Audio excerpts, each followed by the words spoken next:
What's going on? This is City Chapters Podcast. I'm your host, Bobby J. Today's chapter is with Angelo Luna. Angelo runs a Instagram page called Spirit Butter. It's at spirit_butter. And this just has inspirational quotes. I'm just going to read from his bio saying, Spirit Butter is spiritual psychology to help others uncover the truth of who we really are. It's soul food. You find diamonds when you dig deep. And I'm going to find a quote that he wrote. What are the words you choose to define you? The power of God can only be limited by self-limiting beliefs. It's your faith that heals you. What's going on, Angelo? What's going on, Bobby? Thank you, man. Yeah. Appreciate it. Yeah. That was take 3, everybody, but we crushed this one. Yeah. We had to get warmed up, so Yeah. we're here now. Yeah, that was good, man. Thank you. Yeah. Happy to be here. Yeah, man. I'm happy to have you here, man. In our first take, I said some more words about you and that. I just feel like, one, you've been always a great friend since I met you. We're not like brothers, but like we're brothers. You know what I mean? When we do see each other, we go deep. We really check in with each other. Yeah. And I just think that you hold a lot of wisdom, and you have that old soul energy, and you have this deep reverence for life and this deep respect for life. And every time I spend time with you, I walk away, feeling a little bit better about where I'm at in life or how I'm dealing with life. And I just, I get good information from you always. So Yeah. I just want to share it with the people, have you on, man. And, just see where this great conversation leads us. Yeah. No agenda. Let's just talk about whatever comes up. But yeah, I always appreciate our conversations too. Yeah. I love talking about life and our relationships to it. So yeah, I'm happy to be here and talk, man. So on this quote that I opened up with, I just kind of wanted to get your perspective on what you, at this time, feel it means to you. And, it says the power of God can only be limited by self-limiting beliefs. It's your faith that heals you. Can you kind of just, go in on that? Yeah. So like, I forget the number of how many Maybe thoughts. get a little closer to the mic just in case. Just want to make sure the people get the sound. Yeah. Cool. Yeah. So when I wrote that, I just was thinking about like the amount of thoughts that we have throughout our day, and we're not always aware of what we're thinking because there's so many. And so like, what are the words that we choose to define ourselves when things are happening in life? How are we responding and how are we feeling about ourselves to the things that are happening? And when life is challenging and there's things that we wish we could change, how are we looking at ourselves and the prayers that we put out to God to help us? How are they being limited by how we view ourselves? Because if we don't really feel worthy of the things that we're asking for and the changes that we wish to see, then that's what's putting a block on those prayers. And so that was the message behind, the words that I wrote for that post. So, because we're not always conscious of what we're thinking. So it's, so what are the words that we choose to define us? When we talk about ourselves, we all have that self-talk, negative or positive. What are the words that we're choosing? Are we confident in the moment? Are we loving ourselves? That's the biggest one. So just trying to bring awareness to people. So like this is a conversation I've had with my brother and some other people too, where it's like this take on faith that I've come to understand differently as I've grown up is like, if you don't have faith in yourself, you don't have faith in God. And if you basically, if you don't believe in yourself, like you don't believe in God. Yeah. It's like this conundrum, like that you have to have this confidence in yourself so that God can actually work with you and through you. Yeah. And understanding that you are that powerful being that God created And if you doubt that, that's where the devil creeps in, or whatever you want to call it. Mm-hmm. But choosing faith, though it's really hard at times, is choosing that you believe God can work in your life, no Yeah. matter your circumstances. And that, like, that self-limiting belief, from what I'm understanding here, is like, if you don't have faith in yourself, then God can't work with you. It's Yeah. like you said, a block, like your prayers aren't going to get through or whatever. Mm-hmm. But if you have faith, like you believe in yourself, Yeah. you believe in God, then those prayers can get through. The universe can respond, or whatever that is. Yeah. Yeah. No, for sure. Like I had a few like kind of profound experiences with people and with people or with, like, what people might call angels in my Mm-hmm. life. And after one of those experiences, I was in Colorado, and I was out at dinner and having some drinks with some friends, and this homeless man walks up, and he had some messages for me, uh, and I was caught off guard because I was at a place in my life where I was pretty depressed and didn't have any sense of direction, was challenged by things that happened in the past, didn't know how to make sense of anything. Mm-hmm. And I was grateful for like the conversation that we had, because after everybody left, we talked for a while.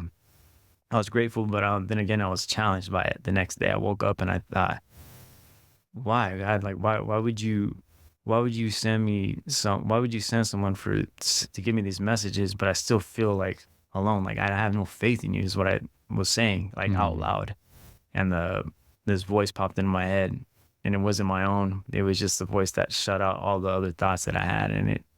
He said, have faith in yourself, like you just said. Mm-hmm. You know, I was being open, and like, I have no faith. And that's what had shared with that man that told me he was an angel the night before. Like, I felt like I'm losing my faith. And he said not to do that. And when I said that the next day, that was the thought that just cleared out all other thoughts. It was a actual voice I heard, and it wasn't my own. So I agree. Like, yeah, you got to have faith in yourself. Mm. Yeah, You have to. you have to. You have to. Everything comes from within. But it's so hard, truly, to. I feel like it's so hard to maintain faith. Mm-hmm. Like, and that's the whole story of humans, like, Mm-hmm. maintaining faith. Mm-hmm. This ultimate test of will, of, can you maintain faith? Uh-huh. You know, whether you take the book of Job or whatever it is that you want to look at from ancient scripts, Mm-hmm. from all religions, Mm-hmm. it's, can you maintain faith? Yeah. Because you are going to be tested Mm-hmm. unto the places where most people give up faith. Yeah, to be shown where you lack them, though. Yeah, well, that too. But I Yeah. mean, but this concept of, you just got to keep faith, but it's not that easy just to be like, I choose faith every day. Because I mean, it can be that easy, I guess, if you really get your mind trained. Mm-hmm. But you know, I've really struggled with that. I've really struggled with my relationship with God. I've hated God. I've not believed in God. Mm-hmm. You know, I've had Yeah. all the emotions with God. Yeah. You know, I've been in places of so much darkness. It was like, I don't care if I go to hell. Mm-hmm. Like, I don't give a fuck. Yeah. You know, like, really dark places with my faith. Mm-hmm. And trying to navigate that now, where I'm not religious, Mm-hmm. and trying to have faith in that I do believe there are higher forces at play in this Mm-hmm. world. And I do believe in angels, demons, these different entities that I can't really define. Those are the words that we have for them. But trying to understand how I maintain faith through that all in myself, Mm-hmm. when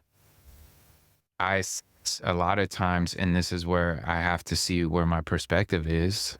My perspective can be very pessimistic at times, Mm-hmm. based upon my personal experience, but that's not the full world's experience, Mm-hmm. you know. And yeah, sometimes it feels hopeless out here, you know. Yeah. But that's because my life is currently in states of hopelessness, I feel, you know. And Mm-hmm. so that doesn't make the whole world hopeless. Yeah. But just because I'm experiencing that, that's where you have to, yeah, re-encounter faith and choose faith because, choosing hopelessness isn't gonna be a better choice than choosing faith. Yeah. And when you choose faith and choose trust, Mm-hmm. it just fosters a more positive energy Yeah. regardless, Yeah. even if things maybe still aren't gonna get that much better, but it's Yeah. just a perspective shift. Yeah. I don't know. Yeah. No, because I think we do walk around, or we develop all these ideas on how life needs to be for us to be happy, all the things we need to have in life for us to be happy. Hmm. And we feel like life is not leading us in those directions. We feel like we're being led away from our happiness.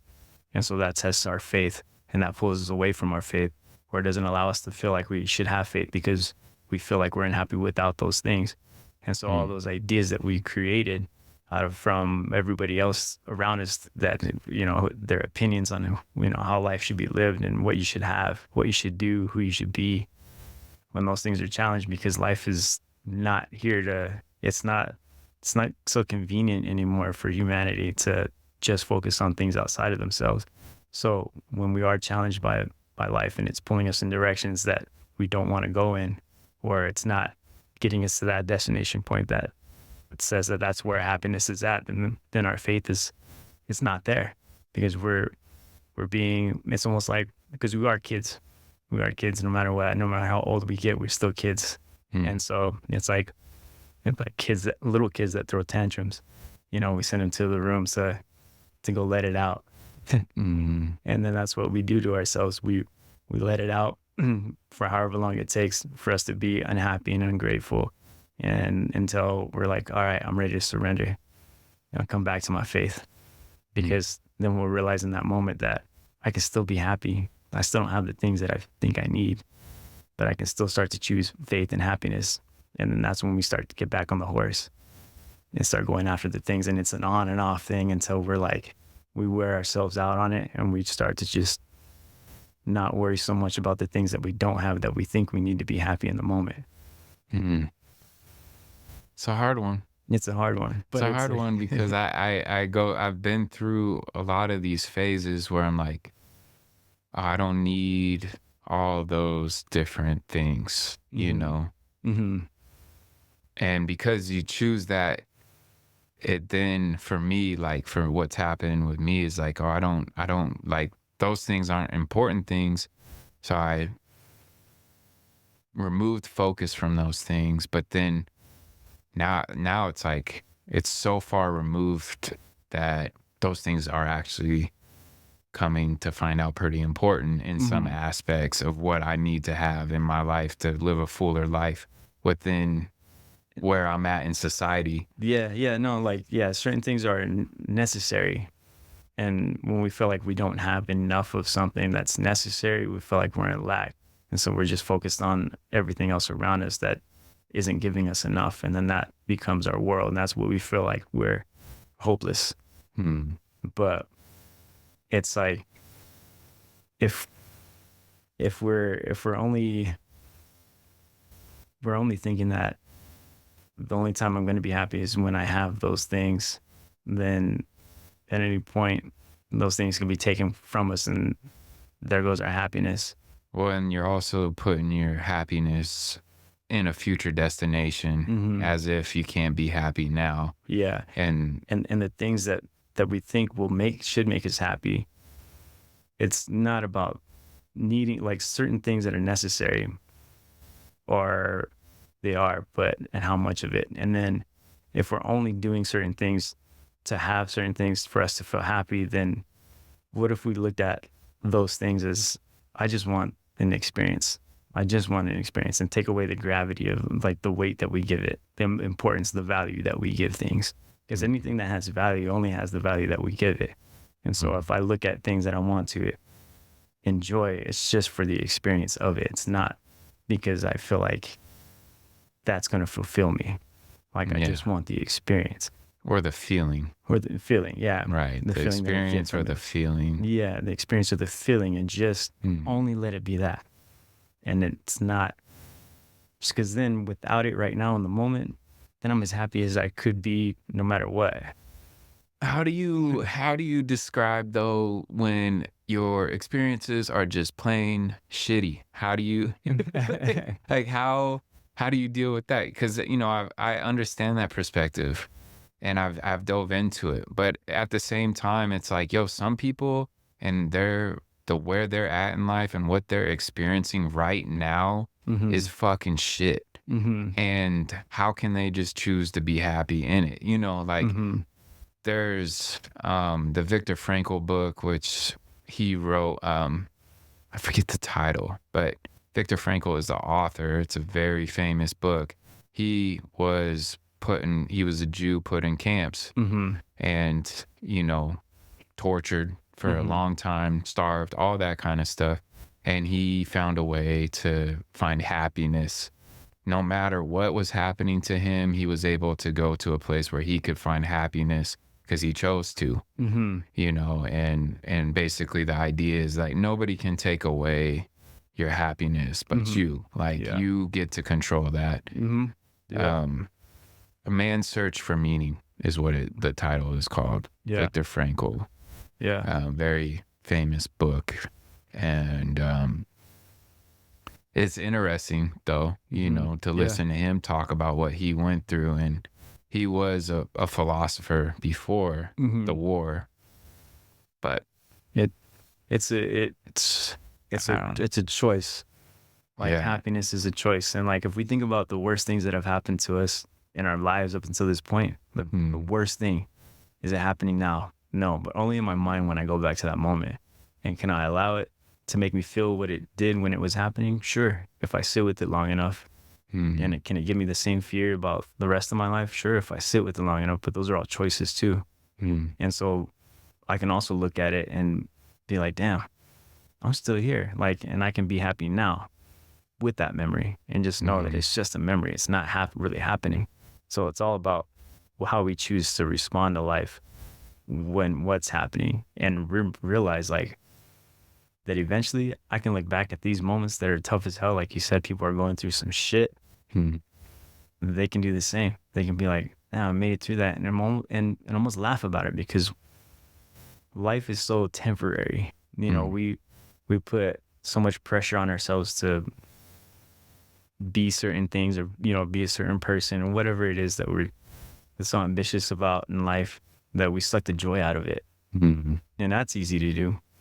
Hmm. But really, ultimately, happiness is a choice, Hmm. and how we feel about what's happened is a choice too. And that's going to affect how we respond to things that happen later. Because if we're still holding a grudge, or we're still angry that things aren't happening the way that we want them to, then the rest of our life is going to feel like we're feeling in those moments where we feel like shit. Hmm. And even if things are going good, we're going to probably worry that they're not might not be so good for that long. Right. So it's just a choice, you know. And yeah, because all of us have been through some shit, Yeah. some heavier shit than others. But Hmm. the people that have been through some heavy shit, I know some people too that have been through some heavy shit, and they're like not just great people. Everybody's a great person. It's just you know, um, but how they choose to be towards other people is no different than somebody that hasn't been through much. So it just comes down to choice to me. Hmm. I feel. I mean, if we talk about like we talked about like warrior spirits and stuff. Like that's a warrior to me. I've Hmm. known a warrior, and she was like a little old lady that passed away about a year ago, and she was a spiritual warrior. Hmm. She'd been through some really rough stuff as a Hmm. child, being abused, locked up, strapped to a chair. But she was healing people. She was healing animals, and her Hmm. parents had no idea how to like had no explanation for it. So those are the things. That's how they treated her because they thought she was evil. Hmm.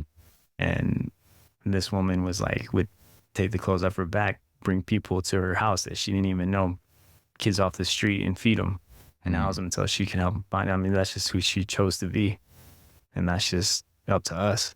How we Hmm. want to respond to life and feel about ourselves. Yeah.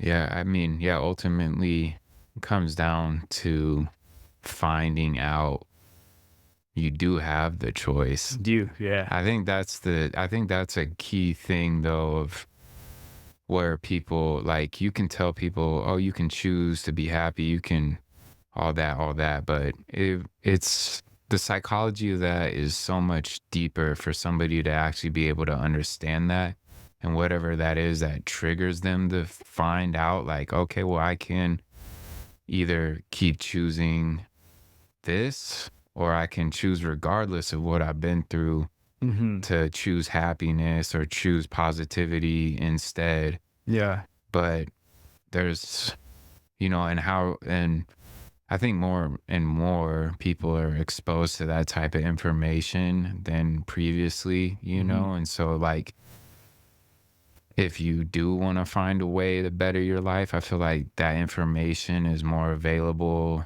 Mhm. than what we had seen, at least within our recently recorded history. Mhm.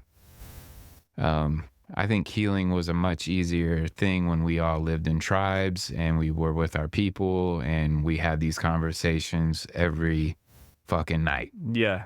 with the Yeah. men and the women had theirs and we, had fires together. But now we're also separated and living in our little boxes Mhm. and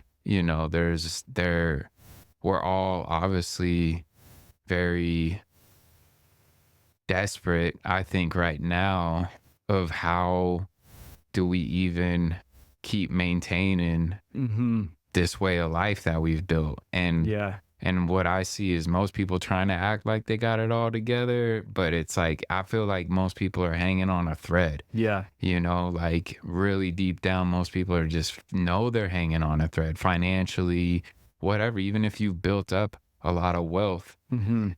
a lot of those guys live as if it all is going to be gone tomorrow. Yeah. There is no security in how we live anymore. Mhm. And I don't know if that ever, how deep and strong that ever existed. I think different places you live, different times, different societies, different tribes, you would feel a sense of more security than maybe others were experiencing. Mhm. But I think as an entire whole, even us being supposedly the number one strongest nation in the world, yeah, maybe exteriorly we feel that, but internally, I feel like we're all just like you know, y- it's a little dark right now. It's a Yeah. little dark, and honestly, like I just don't really know that many happy people. Yeah. Like No. I really don't know too many people that are like genuinely like happy. Mhm. I just don't know them. Yeah. I'm not saying they don't exist. Yeah. I think there's some people out there that I do know that maybe favor more Mhm. positive outlooks, but it's like the people that I do see choosing, positive outlooks, like I can also see they're in a lot of pain, Yeah. and they're just trying to foster Yeah. the willpower, the energy to choose positivity instead of falling into the darkness that really is out there. Yeah. But same time, there's a lot of people trying to bring beauty into the world. So it's a Mhm. perspective thing again. But Yeah. yeah, And to me, like you mentioned that there's a lot of people that want to seem like, want to put it out there like they're happy, they're fulfilled, they're living lives they actually want, but a lot aren't. yeah, And a lot of them don't truly feel that way. And um I feel like it's because we and part of why I love spirituality is because it pulls me out of the norm and thinking like everybody else in materialistic ways. And I don't mean that in a bad way because I like material things. I like nice clothes. I like trucks. mm-hmm, I like nice stuff too. But mm-hmm, the life that we're living, is it a life that we've genuinely, authentically got created from within ourselves, or is it a life that we're replicating from other people? mm, And I feel like that's where people's lives that they've feel like they've created for themselves haven't been really created genuinely. Like they haven't. It's not their passion. It's not their joy. It's just doing what they feel is necessary, and because everybody else is doing similar things, and that's the way to be. And so they reach those points and still they feel unfulfilled in certain ways. And maybe that's what we're seeing is Mhm. we're all trying to like build the same thing when we're all not the same. We're the same in essence, but we all have different passions and joys, but we're not questioning, we're not, you know, really truly thinking for ourselves on who we want to be and how we want to express ourselves in the world. Yeah. And I feel like that's where we'll lead ourselves into thinking that this is what I want. Because, well, why? We don't really ask ourselves truly why. And then we start doing, and then when we start doing and we start feeling like, damn, I don't know, is this it? Like, you Mm. know? Yeah, well, there's like this quote or idea that like how many thoughts are really your own? Mm-hmm. How many thoughts are really your own? Yeah. Because we're all programmed, Mm-hmm. and the thoughts that we have and the things that we think we want, are those really things we intrinsically deep down want Mm-hmm. or intrinsically really want to be, and like that's where that sense of people that are out of alignment with who they truly are, they think that, oh, I'm supposed to be this big real estate mogul. They build up all this wealth and then they kill themselves Yeah. because they're not happy because they, you know what I mean? It's like that story is across the board because they saw, oh, this is a path that I can choose Mm-hmm. to make all this money. And society says that if I do that, that I'll be valuable, that I'll be happy, that I'll feel complete. Mm-hmm. And you don't. Yeah. And, that's something that I've always wrestled with of trying to always choose my own path and being my own person as much as I can be. Yeah. And, you know, I feel like I've done a okay, decent job at doing that. But it's also like sometimes I'm like, damn, I wish I would have just picked the safe route and just been Yeah. working a normal job and have that security, Mm-hmm. instead of, because like what we were talking about off camera, like going through owning businesses, like it's been real hard for me to figure Mm-hmm. it out. Also because I'm doing with City Chapter something that's not really been done before the way Mm-hmm. that I'm trying to do it. You Yeah. know what I mean? And so um that's a hard task to take on. Yeah. But then there's also just there's more that goes into that. But choosing your own path or like trying to figure out who you really are, I feel like that's a very scary choice to make. Mm-hmm. But to me it's the only choice to make. Yeah. Um and it's scary because there is no guarantees in Mm-hmm. trying to find yourself. There's a Mm-hmm. guarantee. You go to college, you want to be an accountant, like Mm-hmm. you're going to have this salary, you're going to make this money. You just got to show up and do the work. Yeah. There is no real risk there, Mm-hmm. and trying to find who you are in this time and age in this world with the way our society is structured Yeah. is risky. Yeah. It's risky, Yeah. you know. Yeah. Those ways of going to school, picking a career. Nothing against anybody that's ever done it Yeah. or is doing it now No, on not my at end. all. But I feel like for me, um I was in college. I got like a year and a half left for my nursing degree. If I wanted to go back, I don't know. It's been a couple of years now, so I might have to do a little more classes, Mhm. a few more classes than I think. Um, but yeah, I chose to step away and not finish because I felt like there was something else that I was meant to experience or do. I wasn't sure what it was, but I knew that getting the degree to get the job wasn't going to lead me to the experiences that were going to make me who I am today. And like talk about choosing that path less traveled, it's scary because there isn't that guarantee. There isn't that course you can take in college to say this is how you do it. This is how you find yourself and do you. Mm. Eventually, you got to just start to make that choice on your own and question all the things you've been taught. Start to question your beliefs and who you are, who you want to be. And that's what leads you in the direction of like expressing yourself in the career choices that you can create or you can find for yourself that will give you the most fulfillment. But if we're just choosing what's already been laid out, then we're, those paths have been laid, and it's all, to me, in my mind, the way I see it, it's just it's concrete, and that's and to me, the path that's less traveled is just like, I'm here to explore. I'm here to just experience and discover. And because life is so temporary, why would I want to just choose, what was made for me when I can try to create something for myself? There's just so much more excitement in that for me. Yeah, totally. Yeah. I mean, And I think, it's crazy to think that, basically a lot of what corporations have done is they predetermine your life for you before you're even born. yeah. Like they're predetermining what your life should be before you're even born. As soon as you're born, you're put in the school system. You're taught, if you want to be successful in our society, you need to go through college Yeah. and get into a job for a corporation to keep furthering their profit. Yeah. And that's what you're choosing is what it is. Now, that's fine. If that's where you're at, and we all have different purposes, not one being better than the other. I don't really believe, it's Yeah. just that our impact is going to be seen differently than others' impacts, Yeah.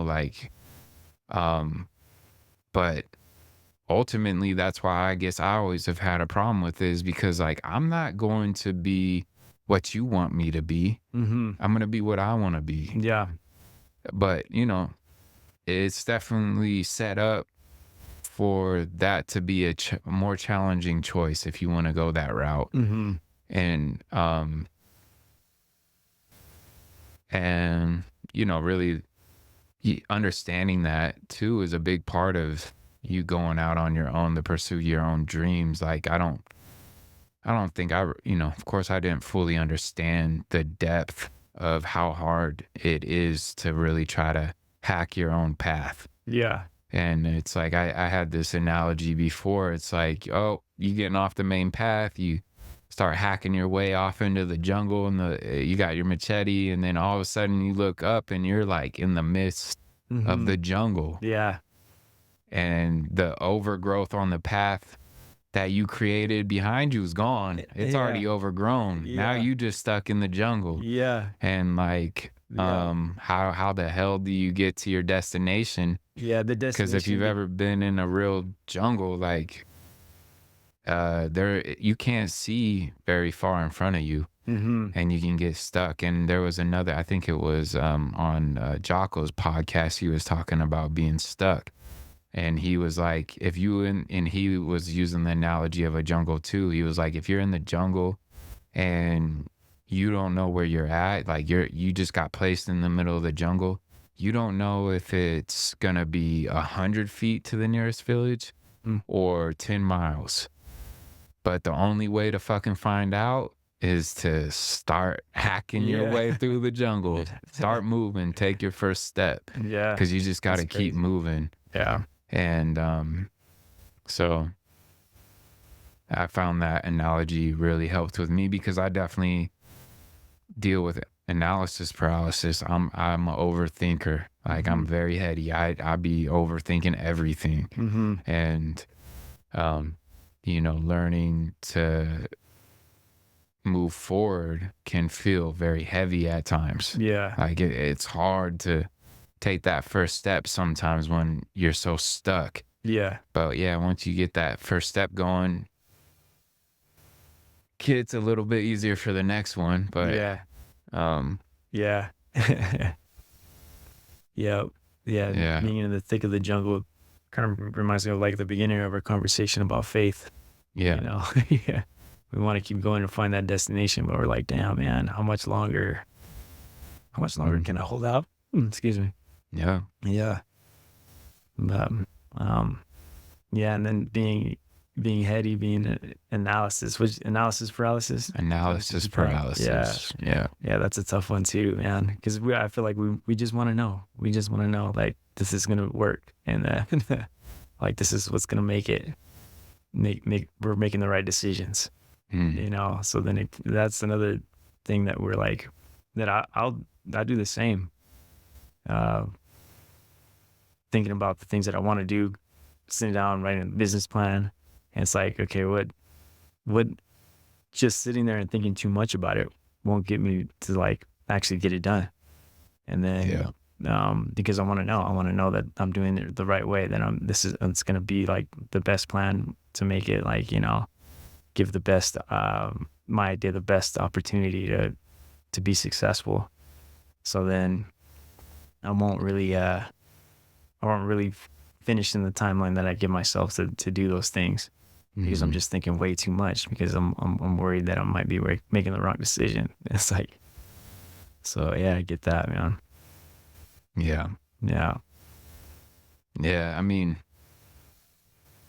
I've definitely tried to understand and have learned, but I try to put it into action. It's just like, just gotta keep moving forward. You gotta keep taking action. And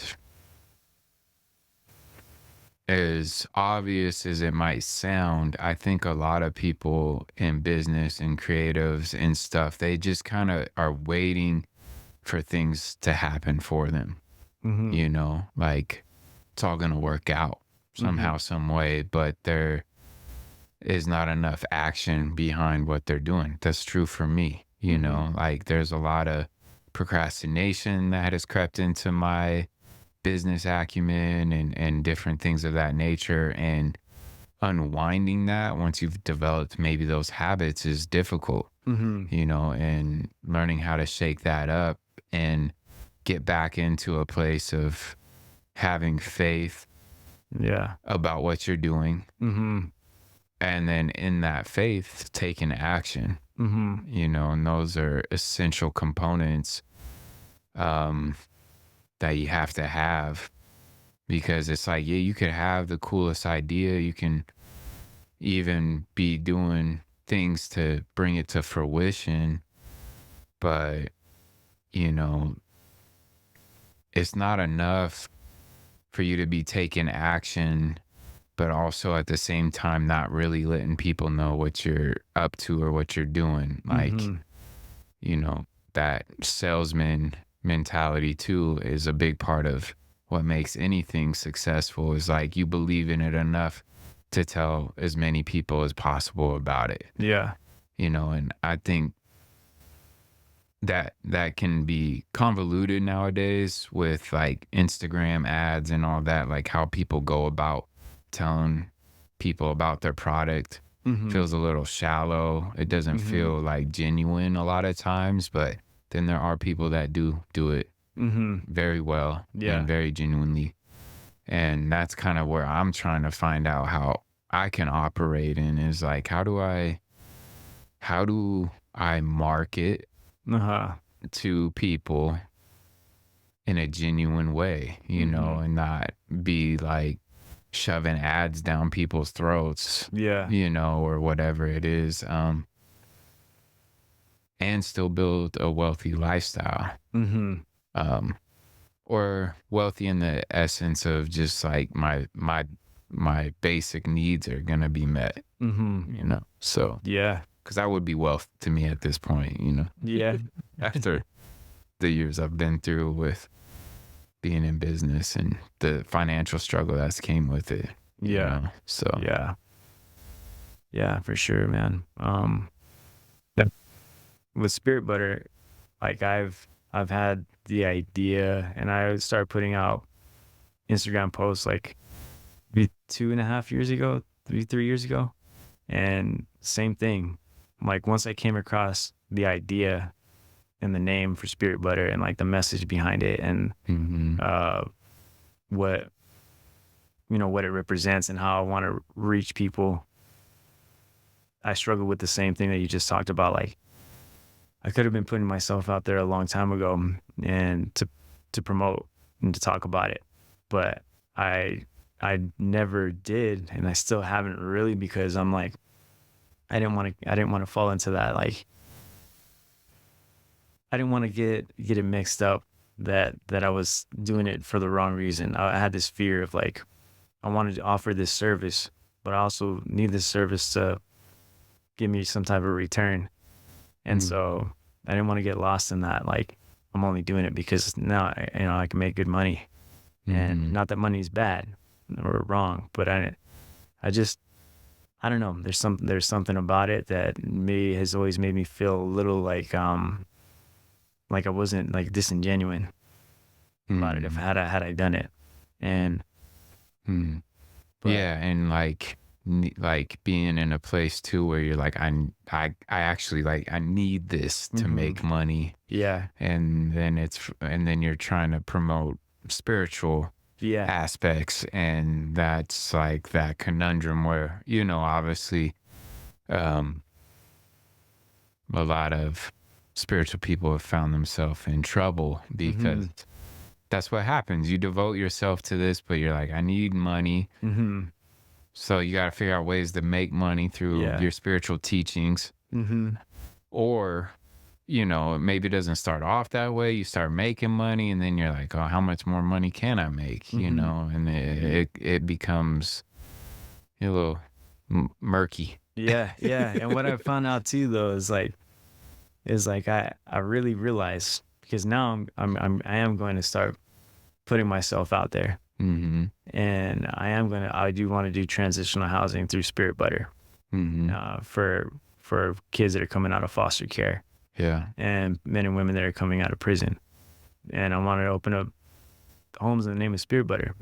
And I realized, the way I was looking at it, the way I was framing things was, I was, I was judging, I was judging money, and I was judging people that were doing the things that wasn't willing to do because I thought it was making them, somebody that they didn't really want to be. They just had to do to make money. Mm. So I was judging the process, Mm. and um, and I'm not going to do that anymore, because Mm. money is not wrong. No. There's nothing wrong with it. There's Right. nothing wrong with doing what we're passionate about. I want to offer a service, Mm-hmm. and we need money to sustain ourselves in the world. And Mm-hmm. money is a means of exchange. It's a frequency just like everything else. It's an energy just like everything else. Mm-hmm. And um, it's a belief system that I held, that I realized that I had to Yeah. like really work through and change within myself about money. Yeah. So now I can approach it, and I can approach the business plan and the idea without feeling guilt, Mm-hmm. without feeling like I'm doing it for the wrong reason. Right. And it's just about the way that I was looking at it, because of my beliefs that I built around money.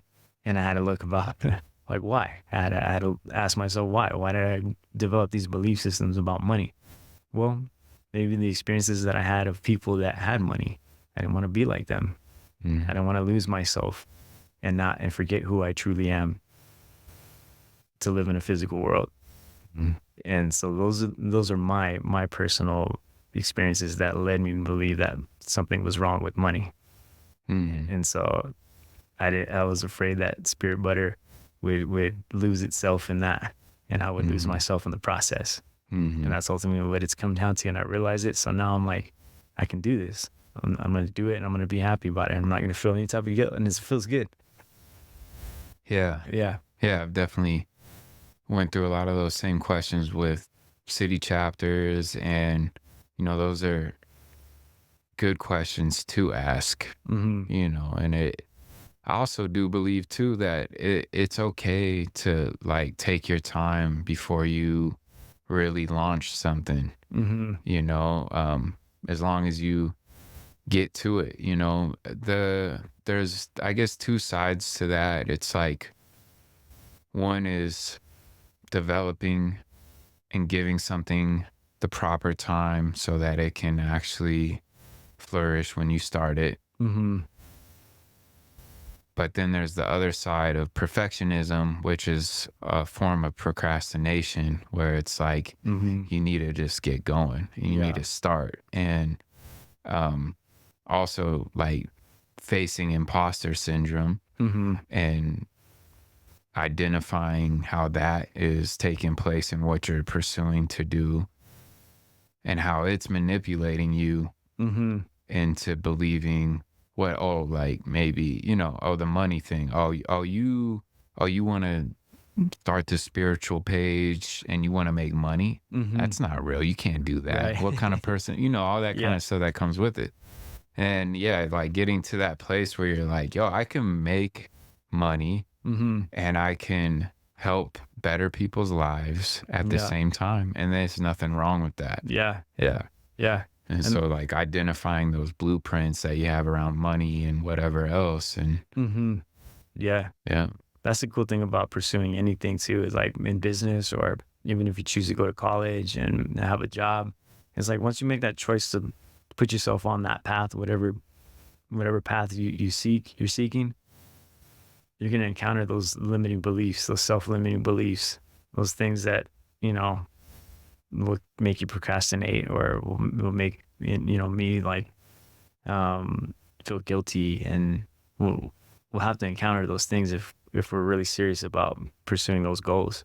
Mm-hmm. And that's part of and that's where we forget like how important the process is. The process is to let us recognize where we're limiting ourselves as expressing ourselves, to express ourselves in this world. And the process is recognizing those beliefs, those self-limiting beliefs. And just like what I wrote in that post that you read at the beginning, Mm-hmm. it's a really to me the main part of like being alive is the experience of life, Mm-hmm. not just the destination points, and also the experience of life. What is life? Life to me is like not the things that we only experience, it's the thing that animates us. And if we're not expressing ourselves and feeling animated each day, then that's kind of like an indication that we have self-limiting beliefs and we got to work through. And that's Yeah. the main points of life. The main part of life is to work through them so we can be animated and express ourselves in the way we want to, in the things that we want to express ourselves through. Mm-hmm. Yeah. And then we start to blame like the things that aren't working out for us, feeling like we're suppressed or depressed and not being expressed. Mm-hmm. But it's all coming from our self-limiting beliefs. It's not the things that aren't working right now. Because if we work those things out, then the things that we want to work will work out.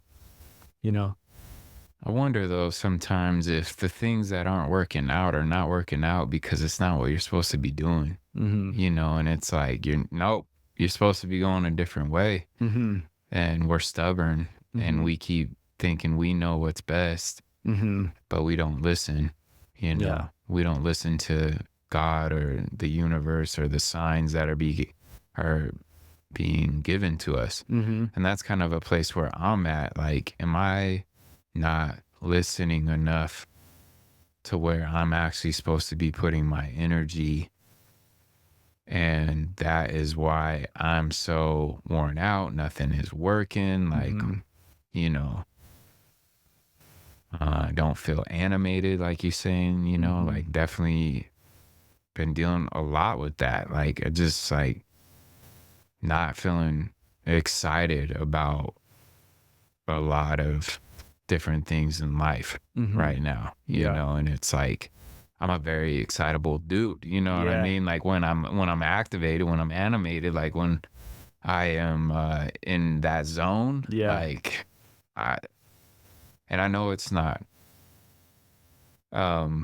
ideal to think you can always be there. Life has its ups and downs, but I do believe you can build a life because I've seen people do it, whether I've met them or I've studied them. Mm-hmm. People that do predominantly stay in that zone because they did find what their purpose was, Mm-hmm.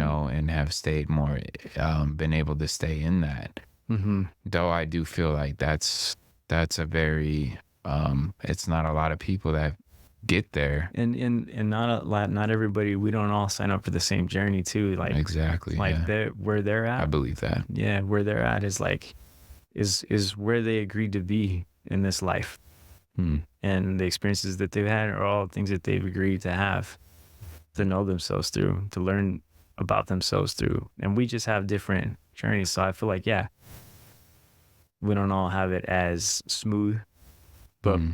because there's a lot that we wanted to learn. And if we approach life with like the student mentality, as hard as that is, because everybody fucking hates school, right? Like nobody really, I mean, not, I shouldn't say nobody. There are some kids that love it, but most of us are like, dang, I gotta go back to school. I gotta sit in Hmm. class. I gotta learn some more. If we're able to like, because I fall into that kind of mindset too, where it's like, ah, it's redundant. Damn, life's trying to teach me something. I know. Damn, I don't want to surrender. I don't want to learn this lesson. Hmm. It happens from time to time, but if we can stay in that, like, look at life through that lens of being a student, then we'll realize like, man, I just have a lot more to like learn, and that's the part that's like we take the most with us when we have the most to learn in a life. I feel you talk about like, wisdom and love and patience. When we have those things and we're living in those ways, then life is so much easier. Life is so much lighter. And those are things that, like, no matter what's going on, that'll get you through. And those are things that to me are the most important. And so how can I learn to express more patience? Because I am patience. I just got to remember it. I just got to express it right now in this moment and remember to express it in the next. And love and Hmm. happiness. I am all these things. I got to remember that. No, but those are the things that like mean the most in life. Yeah, I've definitely, and it'll be a lifelong, multiple lives probably of learning patience for me, at least definitely in this life. Yeah. Um, so yeah, I just, I understand the aspect of like that we, you know, maybe chose this life and we kind of agreed to the certain parameters that we were gonna go through. Um, and I don't know, how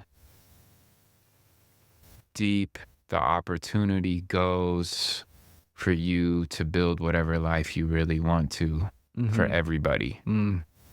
I don't know if that exists. Mm-hmm. To me, it doesn't seem that it does. Mm-hmm. It seems like some people have been put here and they really don't have a lot of choices. Mm-hmm. Whether that was because they were born already addicted to meth or heroin and into an environment that was so stacked against them, they're abused and they're homeless by the time they're a teenager, and that's their life. Like for them to make different choices, a few can make it out of something like that, but Mm-hmm. most of those people they don't have no choices Yeah. like some other people do. Mm-hmm. They don't have the same choices. Yeah. And so like I feel like, you know, there's this idea that we all basically have this ultimate control and responsibility for where our life takes us. Mm-hmm. And to me, that's bullshit. Mm-hmm. We don't have that. Some Mm-hmm. people don't, some people do. Mm-hmm. And the lack of understanding from people that do have those choices to the people that don't, it pisses me off. Yeah. You know what I mean? Yeah. Because it's like you've never even been through anything remotely like what those people went through. And if you Yeah. did, and the opportunities presented yourself for you to make the right choices to get up out of that, then I feel that, like you should have that understanding that you were blessed. And I Mm-hmm. think a lot of people do have that, you know what Mm-hmm. I mean? Yeah. Which comes to something I wanted to dive into is like your backstory, because I know you didn't come from the best environments in some areas of your life. And so, yeah, just kind of, because I'm also interested how you develop this kind of wisdom, this kind of ability to think through life and its meaning and how we do find happiness, and why you have been led on the spirit butter. So yeah, just give us your backstory. You were born on the islands. Is that where you're originally from, or I was born in the Midwest. you were And born then in the Midwest? when I was Okay. young, we moved to Hawaii. Okay. But yeah, so like Because your dad was originally from there, from the islands, or no, what's the backstory even before you, I guess, of why you went back to the islands? well, yeah, so like my family, my immediate family, Mm-hmm. so like my grandparents, they got a few grandparents. One moved from the reservations, Mm. and then they all both sides of my family, they met in the Midwest in Kansas, and that's where I was born. Okay. And then we moved to Hawaii when I was young, and that's where I grew up. So that Hawaii is home to me. But So what side of your family's from Hawaii? my mom's side, Your mom's side? yeah, Your dad's side is native? Okay. yeah, What tribe are they? Apache, Comanche, And Comanche? yeah, Okay. Comanche on my mom's side too, on my grandpa's side. Okay. But Cool. yeah, so yeah, like yeah, my family and if any of them ever like listen to this, like I'm not gonna go into much detail, Yeah. but Yeah, you don't need to do that, man. but everything that was toxic that we might consider toxic was all just family members and friends and people around in the neighborhood just living in fear is what I realized. But there was there was physical abuse. Mhm. There was some drug abuse, alcohol abuse Mhm. going on. And so yeah, it was really challenging growing up with all that and going on in the house and around. So and what led me, well, and who I've always been, that people that know me have always known me since I was a kid. I was always like real quiet, partly because of what was going on, but also because I just felt like I was communicating with something that I thought was outside of myself, but turns out it was within, that I was communicating. Like I knew God. I knew what God was before he was introduced to me by somebody else. I was just always talking to him, throughout everything. So, and that's what it was, the conversations that I would have growing up that were giving me peace and were teaching me that when people were, doing wrong to each other or doing wrong to me, I was always being told like they just don't know who I am, or they just don't love themselves. And I knew that at a young age. I don't know why. It just was something that I guess I signed up for to know, at a young age. But it kept me on track. It kept me in a place where I was going to be, I guess, to know myself, to seek myself and what that meant. Because if I was hearing something tell me that they just don't know who they are or who I am, then there was something I needed to find in myself. If they didn't know who they were, I needed to find something in myself. Because that's what I was, that's the message I took from all those conversations. And so, yeah, I moved to Hawaii eventually, and I grew up out there. What island? Kauai. Kauai? Yeah, Oh, Kauai. that's the only island I've been to. Yeah. Yeah. Yeah, which part? All over it. Yeah. Yeah, I mean, because it's pretty small. I went to North Shore. I stayed right near the airport, Little Hui. Little Hui, yeah. Yeah. But yeah, I wanted to do the full hike on the North Shore though. I went back there, but I didn't do the full trail back. Yeah. But yeah, The went to Hyena Point.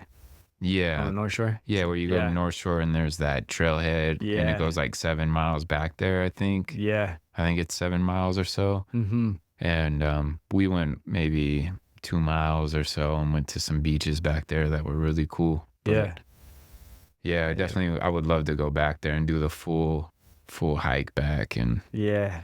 yeah. Yeah. It's beautiful, man. I Yeah, I miss don't it. know if I knew that before. I don't know if we talked about that Yeah. No, I don't because think I don't so. remember. Yeah. I don't think we did. And Yeah. yeah, dude, that's cool. Yeah. That's cool because man, that place was amazing. It was, man. That It place was. was amazing. Yeah. The people out there So too. cool. The people out there. Yeah. Like I have a lot of great friends, man. They're brothers Yeah. out there. But yeah, Hawaii was like, I needed that place. I Mm. did. I was like, it's an island. It's island life. So my mom let me start driving at like 12 or 13. Go pick up my friends and go to the beach and show up to basketball practice and her band and shit. Awesome. Or just go hitchhiking like when I was too young to drive to go surf, chase the surf. Yeah. But I would just go on my own. Like honestly, like I love being out there in the water, Hmm. being out there in nature. Mm.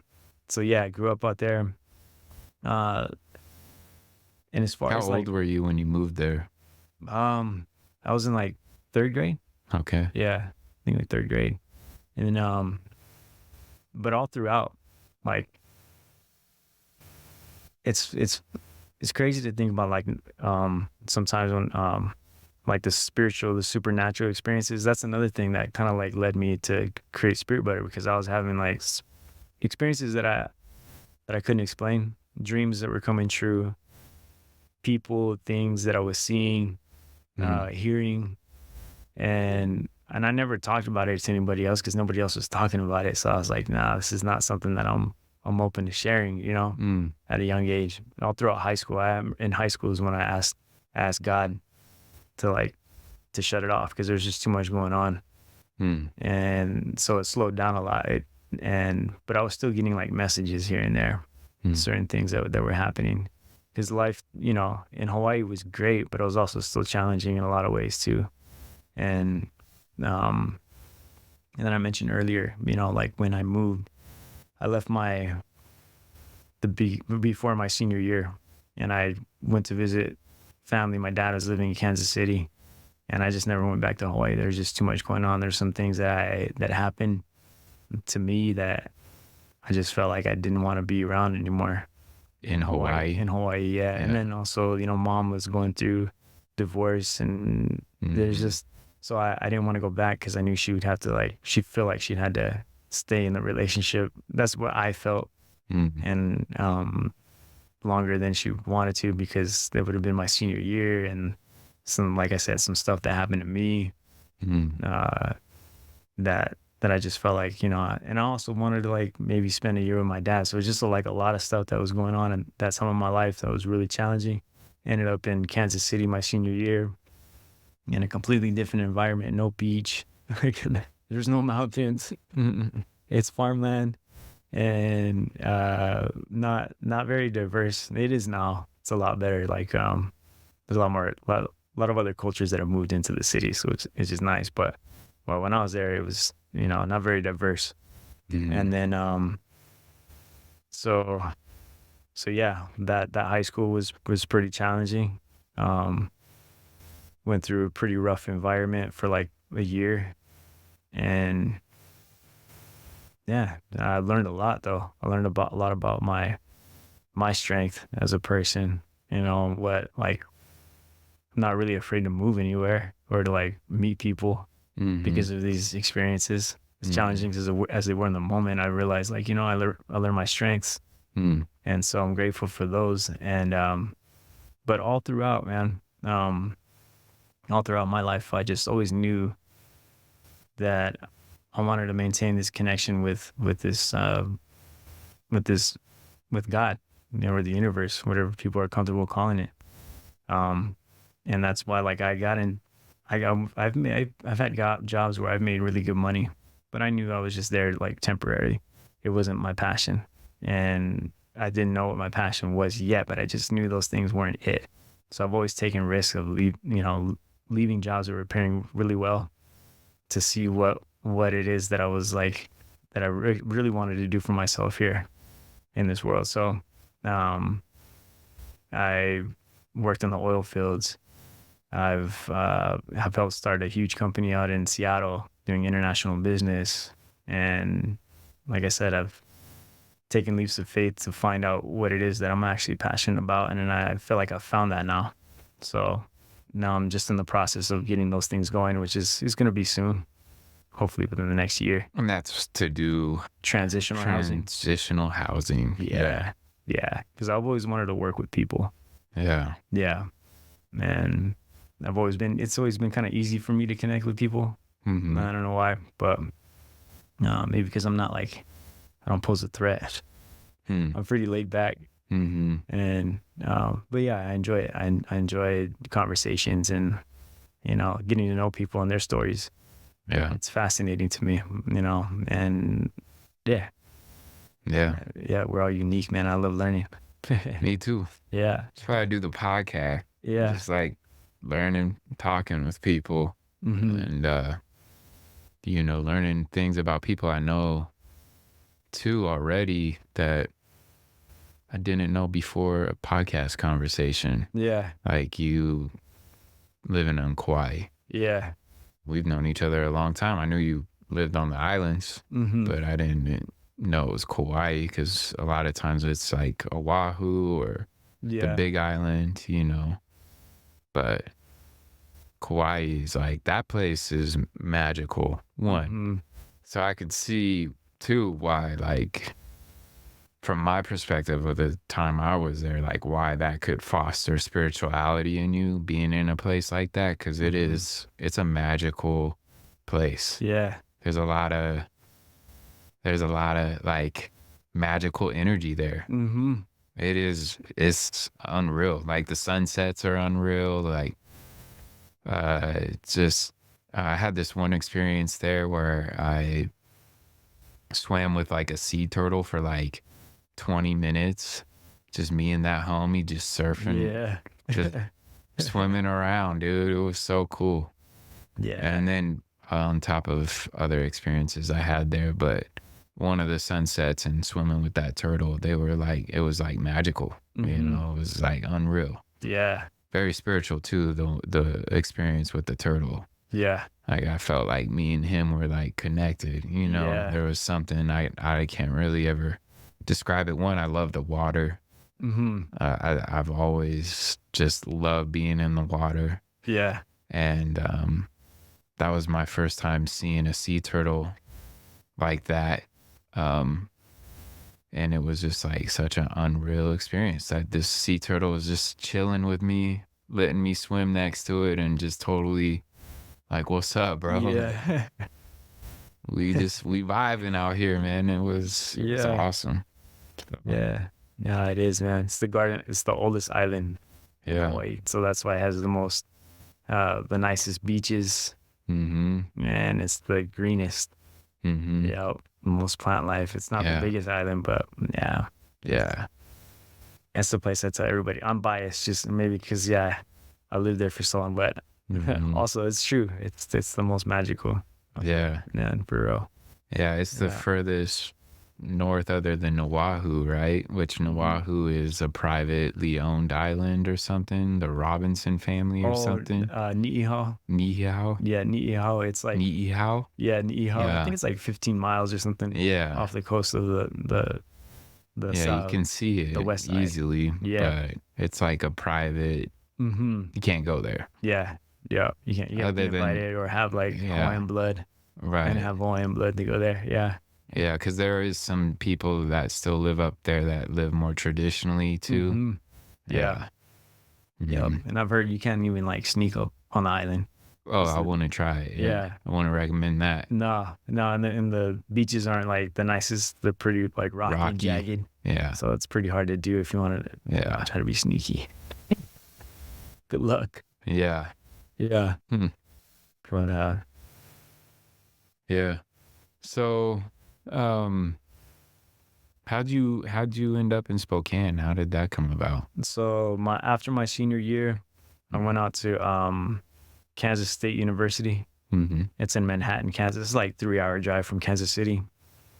And then I was there for almost about a year and a half. And then my mom had moved to Spokane when I graduated in '06. She moved here, I think in '07 with my siblings. Mm. And so I came to visit, I think in around like '08 or '09. And I was like, man, this is like way better than Kansas. It's cold, but at least there's like mountains and lakes and a river. Mm. Kansas, it just didn't have what I was looking for. Mm. I like it for certain reasons, but not to live.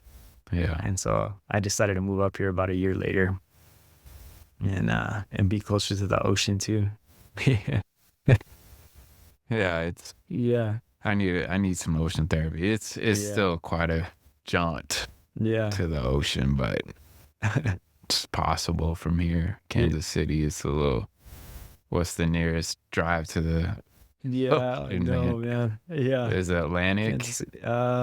or is it Pacific? Pacific, I think. Is it? I think. I'm like, you're kind of dead center. Well, actually, So Texas.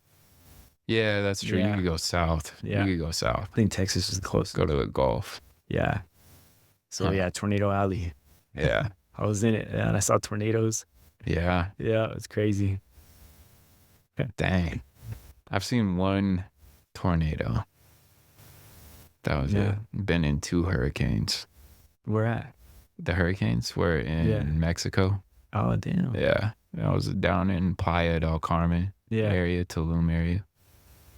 Yeah. That's crazy. Yeah, it was wild.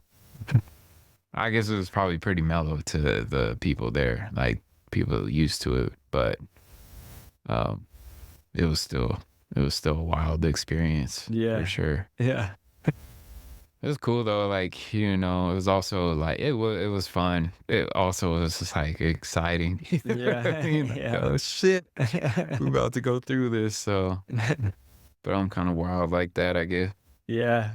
So Yeah, me too, man. I'm kind of a thrill seeker. yeah, Yeah. I definitely am. I rode a bull when I was drunk. Mhm. I've done some stupid shit. Yeah, I haven't rode a bull. No. Yeah. Rode some horses, but not a bull yet. I probably would though. Yeah. Yeah. But yeah, man, life is my journey has been filled with like a lot of twists and turns, a lot of unexpected, I don't know how my mom is a pretty adventurous person Mhm. and I'm grateful for that.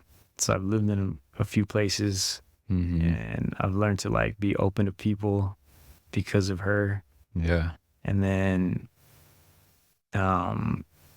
just the spiritual side of my life, my experiences is what led me to create Spirit Butter. Mhm. And yeah, sometimes it's life can be draining. You can feel draining. You can feel like you can feel like you're burnt out on it for a little while. Long while A long while. too. Yeah. Yeah. Yeah, no. It does. And like when we have our goals and stuff, man, I feel the same. Like there's been times where it's like I lose that spark and that motivation to keep it going. And I learned now that it's like when I do feel that way, it's because I need to focus on myself. Mhm. It's okay to take my foot off the gas in order to feel like I don't need to put my foot on the gas and not put that pressure. Mhm. And I'm like, because that's kind of how things have been for a few months now with my goals. It's like I just got to be patient and not feel like I need to like really push on this. I can't right now, and I'm not supposed to right now. There's other things that I need to focus on. Mhm. And sometimes it's hard because we're stubborn. We're like, we just want to get things going. We just want to do this or that and feel this way about it, a certain way about it. But Yeah. Yeah, I think something that I try to remember at times too is like, yeah, you can keep pushing, but what you're doing, this pressure is not effective. hmm So if you can just take time to figure out how to press effectively, that's what you got to figure out. Mm-hmm. Because we can all keep working hard. We can all keep grinding. Yeah. Or you can find a ways to be intelligent Mm-hmm. and maximize your effort, Yeah. find ways to find effectiveness in what you do Mm-hmm. instead of just trying to force things into existence Mm-hmm. through this sheer will, you know. And I've tried that route. It's exhausting. Mm-hmm. You know, there's, you know, the narrative of like, oh, you know, working 24/7. Like Mm-hmm. you're always on. Like, and I do think to become great or build something great, it does take a lot of effort. Mm-hmm. There is no way around that. But I I think there's also this mentality of like you're not taking in the full perspective. You got Mm-hmm. your head down, you know, like they keep your head down, keep grinding, keep your Yeah. nose to the grindstone. Like, but I mean, you do that, you ain't gonna have a nose left. You know what I Yeah. mean? Yeah. You ain't gonna have a face left, bro. Yeah. Like, what are we talking about? Like, Yeah. there's a point where you have to. Well, you don't have to do anything, but like what I'm trying to learn is how am I gonna do the creative pursuits that I have and find effectiveness in them, Mm-hmm. but also not doing it in a way that it just completely drains me, Yeah. you know, drains my spirit, Mm-hmm. drains my soul. Like, I don't want to feel like that. Yeah. If that is the price I have to pay, is it worth paying it? Mm-hmm. You know, like Yeah. I don't want to feel completely depleted just so that I can feel some sense of external success. Right. You know, like Yeah. I want to find internal Mm-hmm. happiness, internal success. Yeah. And uh, Yeah. And like, yeah. yeah, when we reach those points, if it's like with your business or with people, we've all been through relationships and, you know, uh, gotten to like where the point where it's like, okay, I can't do this anymore. Mm-hmm. Not trying to talk you or anybody out of, you know, what they're doing. But when we start to feel restless and when we start to feel like, like really uncertain and unsure of like why we're in the situation that we're in, then might be an indication that yeah, we might want to make a different choice for ourselves. Mm-hmm. But it's like a relationship, I mean, especially the first one, we really want to hold on tight and like because we have all these ideas and we don't want to lose those ideas. We don't have to go through the mourning process. We don't have to want to have to experience loss, you know, or feel like we lost. But so we're not trusting that side of ourselves is telling us it's okay, you know. Mm-hmm. It's okay to like let go and see what happens, see what else we can find, what else we can do, you know. But we hold on for a lot longer than we need to, and then it kind of makes our life a little bit worse. Yeah. Yeah. Yeah. Yeah. Definitely where I'm at going through some things. It's like if I'm gonna keep doing this, like doing city chapters, then what has to change? Mm-hmm. Because if something has to change with what I'm doing in the business, or I need to just change completely what I'm doing for Mm-hmm. now, Yeah. you know. And I love the podcast. I love talking to people, but I need to figure out a way if I am gonna do this that it's not dependent on this thing making money, Mm-hmm. you know, the show making money, Yeah. taking on sponsors for advertisements and stuff like that, which because I don't really enjoy listening to a podcast and then all of a sudden I gotta listen to you for 5 minutes talk about all these ads. Yeah. I don't want to hear that, you know. I just Mm-hmm. want to hear what I want to, you know, the content. Yeah. I guess maybe once in a great while you hear an ad, you're like, oh yeah, that might sound good, Mhm. try that supplement or whatever. But Yeah. in general, it's like, I don't want to do that. Mhm. So I don't know. For me, him going through what I've gone through in business, it's taught me a lot, Mhm. and there's also just coming to a place of, is this what I want to keep doing? I don't Mhm. know. Yeah. I don't know, man. Yeah. That's okay. I want to figure out how to keep podcasting though, like Yeah. just because I love talking to people, I love having these destined conversations, Yeah. you know. Yeah. Yeah. Mhm. For sure, man. Yeah. Mhm. Yeah. I know. And we just gotta learn to trust, man. Trust ourselves. And those feelings, Yeah. yeah. I mean, I think that's been a hard one for me because I made a lot of mistakes when I was young. Mhm. Like I made a lot of decisions that were not the right decisions, Mhm. a lot of them.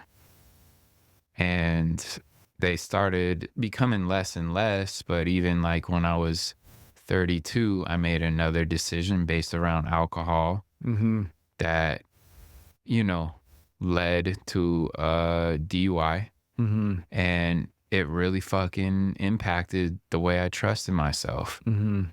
or the lack of trust that I have for myself, Yeah. especially surrounding alcohol. I've been over I've been about 2.5 years sober, other than, like I've said multiple times, I tripped to Nashville for a Mhm. bachelor party where I let loose Mhm. for that weekend. But I came back, got back on it because it was just a quick reminder that weekend of how terrible alcohol makes me feel. Mhm. Like it's terrible. I Mhm. don't want to feel that way. I don't want to feel hungover, and I don't want to worry about the choices I'm going to make when I'm on alcohol. Right. And society tries to minimize all that.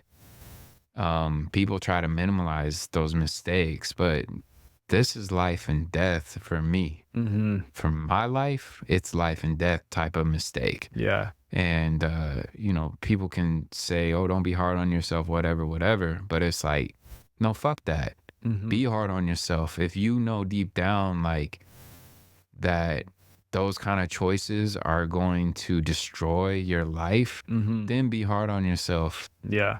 In the aspect, have compassion for Mhm. yourself, but also be hard on yourself in the aspect of, like, you are better, and it's okay to know and feel that you're better and you can make better choices. Mhm. That's my perception. Yeah. That's how it works for me. Yeah. But also understanding, like, I'm human. There's a lot of temptations in this world. It's okay to it's okay to trip and fall. It's Mhm. about what you do after you fell down Yeah. and whether you're gonna get back up Mhm. and not trip over the same thing again. Yeah. Like, Right. don't Right. keep tripping on the same Yeah. thing over and over and over again when you know it's there. Yeah. You know. So yeah, I mean, 2.5 years other than that one trip, is by far the best I've ever done with abstaining from alcohol. Mhm. And it's been great, but I also just feel like I did so much damage psychologically to myself and how I trust myself, that it's been really hard to get out of all that trauma, damage, whatever you want to call it. And it's not like I hold on to these mistakes consciously. Mhm. It's not like, oh, I'm reliving it, Yeah. but somewhere deep down or something is still at work of, like, why do I not feel maybe that I even like, uh why can I not find this place where, like, I feel that I can live life, that I can dream big, that my dreams can actually start taking fruition in real ways. Mhm. And my dreams right now, they just feel like a fucking grind. Mhm. Like, there's not, it's like there's not a lot of enjoyment in it. You Mhm. know what I mean? Yeah. And I've said this before on the podcast. When I do the podcast, I'm in the moment of the conversation. It's great, Mhm. but like a lot of the other stuff surrounding this business is like, I just, it is what it is. This is Yeah. and this is the thing, people, you're always gonna get from me. I'm real. Yeah. I don't care about saying this on the podcast because it's really where I'm at, Yeah. you know? And I just feel like everybody really tries to hide a lot of their shit. And Mhm. I was actually listening to Alan Stone recently. And if you don't know who Alan Stone is and you live in this city, check him out.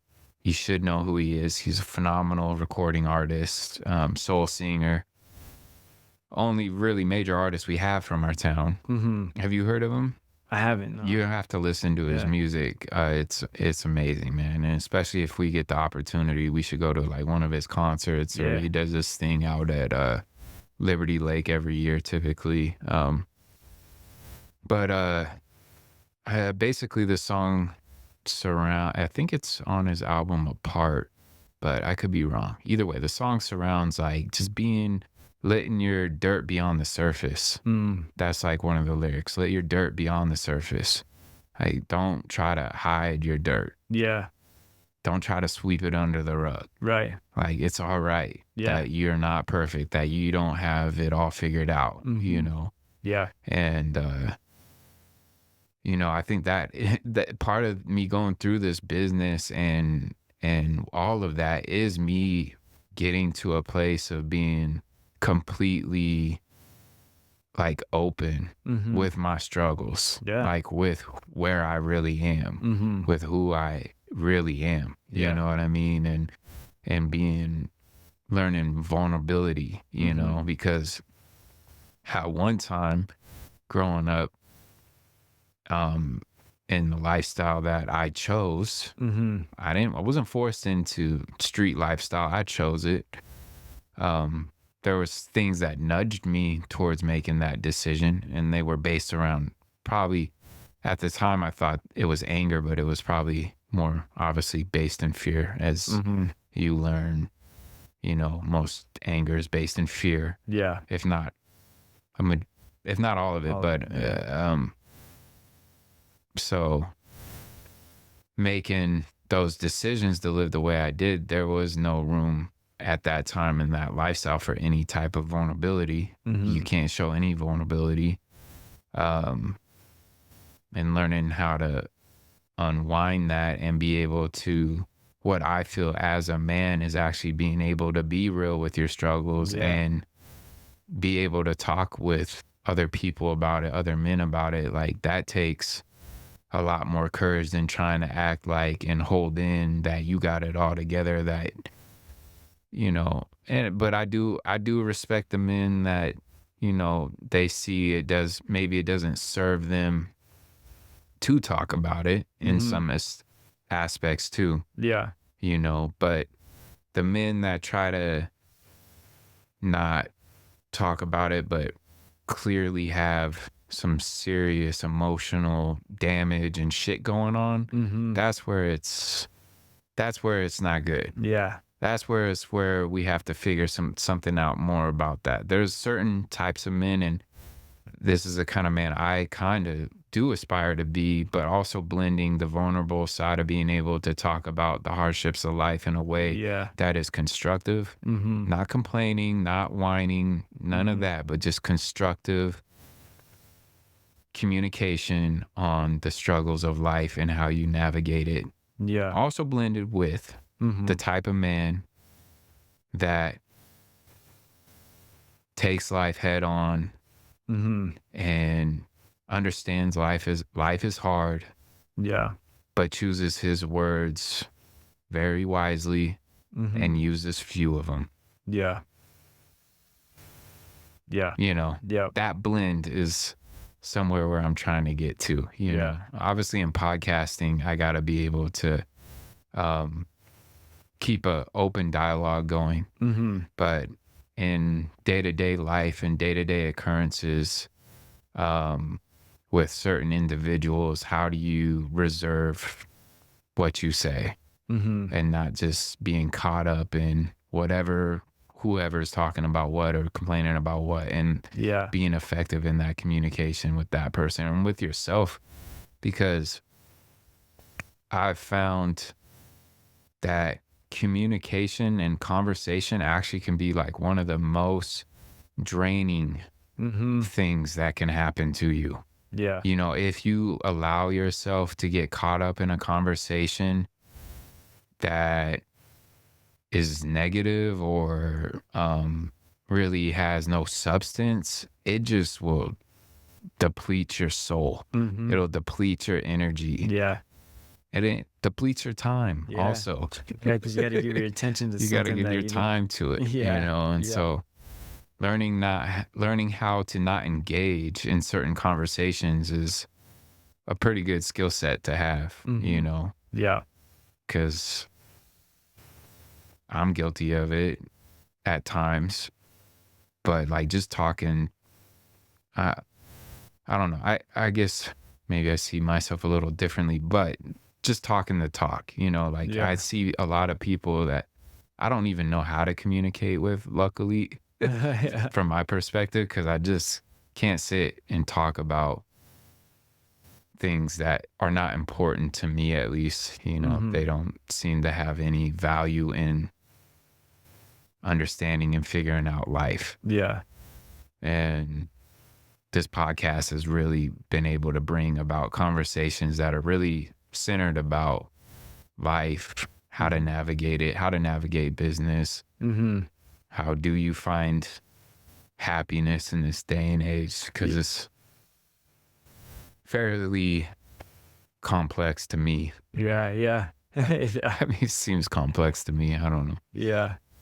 Yeah. Mm. No, I feel the same, man. It's hard. It's hard to like interact sometimes with people, you know, because um that's one issue, one thing that challenged me a lot growing up, and which is why I was quiet and kept to myself a lot. Yeah. It's because I didn't want to engage in certain conversations. A lot of conversations where it's just gossip, Mm-hmm. and um and with the angel that I met in Colorado, I told him, I was like, man, I don't understand people, man. I don't get it. I wasn't laughing like I am right now because Yeah. I was in a pretty dark place, but it's like, I Mm-hmm. know, man, it's tough.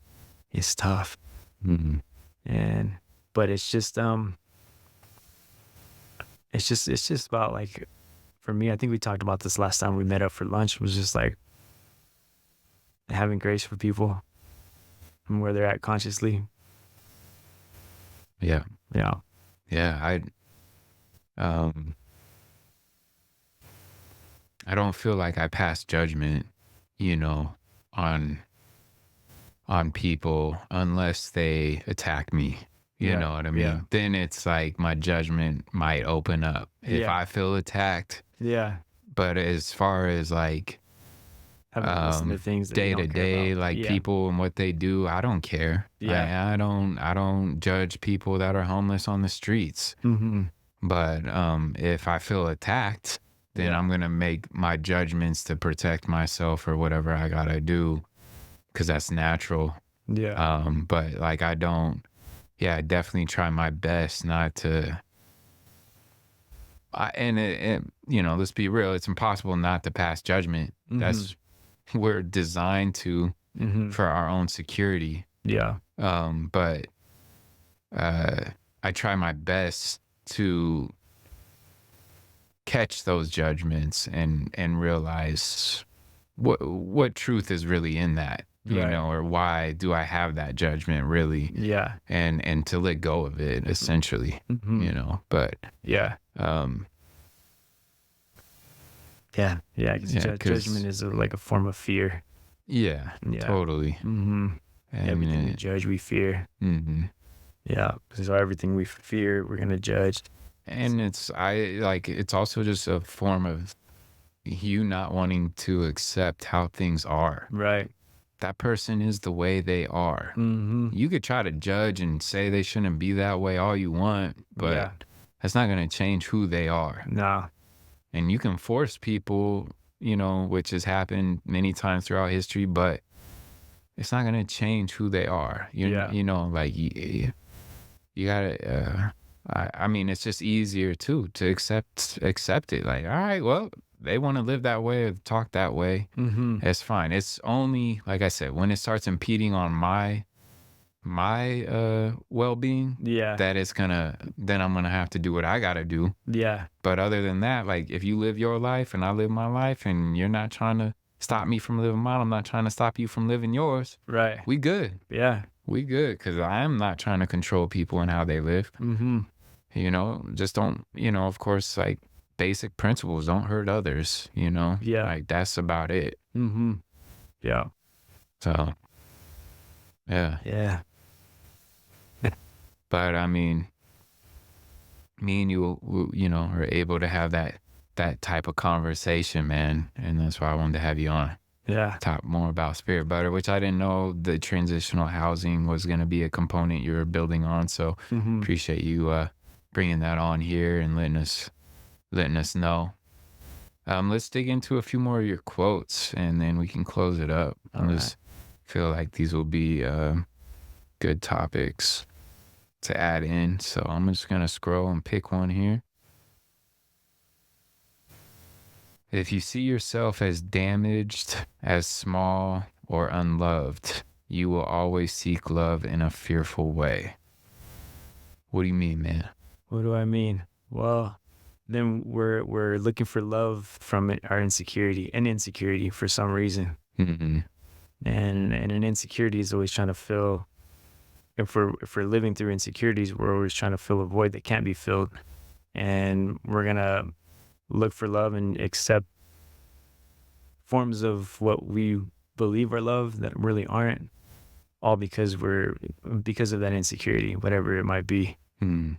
And then to hold on to that, love, or if somebody's manipulating you, then you're gonna abandon yourself just to hold on to it. Mm-hmm. And so, yeah, that's what that post means for me. Mm-hmm. Yeah, I read this book, The Mastery of Love by Don Miguel Ruiz. Mm-hmm. It's a really great book. I mentioned it on here and done some side notes with it, but it's that idea that you basically are going to try to find love to make yourself feel complete. Like if you don't feel complete within, right? If you feel damaged, small, unloved, and you're trying to find external love from somebody or something to make you feel complete, like, well, that's based from a place of lack or fear, and that, you're going to, you're going to try to find love to fill that void. Yeah. But as much as we all, and I do think like a partner can help you have a more complete sense of love or something like that. There's something, there's a reason that we find partners. There's a reason chemically that it helps us feel more established, more whatever that is, but if still basically if you need that love though to feel complete, like that's gonna cause a lot of problems within that relationship, Yeah. within yourself and for your partner. Yeah. If Because they're you're gonna be if the you're source. dependent on your partner to always make you feel loved, that's a tall order. Yeah. That's a tall order. Like Yeah. that, I don't think anybody can do that for anybody. Yeah. Like I can't consistently make somebody feel loved all the time, especially when I got my own things going on. Yeah.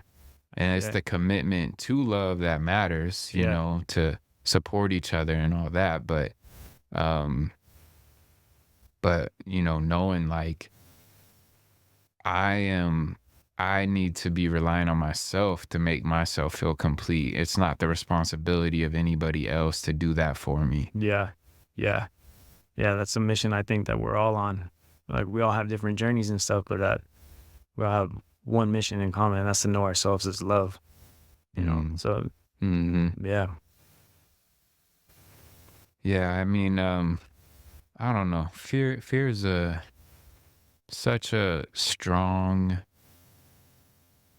emotion or state of being, state of mind that it's consumed so much of us, so much of our society.